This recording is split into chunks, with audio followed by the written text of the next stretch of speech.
नमस्कार, आकाश न्यूजमध्ये आपल्या सर्वांचे स्वागत आहे। गोसेखुर्द धरणाचे 11 दरवाजे उघडले, 1342 क्युमेक्स पाण्याचा विसर्ग सुरू। नदीकाठच्या नागरिकांना सतर्कतेचा इशारा। भंडारा जिल्ह्यात गेल्या काही दिवसांपासून सुरू असलेल्या जोरदार पावसामुळे गोसेखुर्द धरणाच्या जलसाठ्यात मोठी वाढ झाली आहे। परिणामी धरणाचे 11 दरवाजे प्रत्येकी 0.50 मीटरने उघडून धरणातून 1342 क्युमेक्स पाण्याचा विसर्ग सुरू करण्यात आला आहे।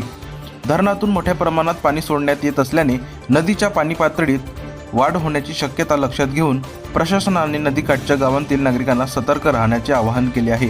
तसेच कोणत्याही परिस्थितीत नदी पात्र ओलांडण्याचा प्रयत्न करू नये असे स्पष्ट निर्देश देण्यात आले आहेत। याशिवाय नदीकाठील शेतकरी, मच्छीमार तसेच नागरिकांनी नदीच्या परिसरात जाणे टाळावे आणि स्थानिक प्रशासन व आपत्ती व्यवस्थापन विभागाच्या सूचनांचे पालन करावे असे आवाहन करण्यात आले आहे।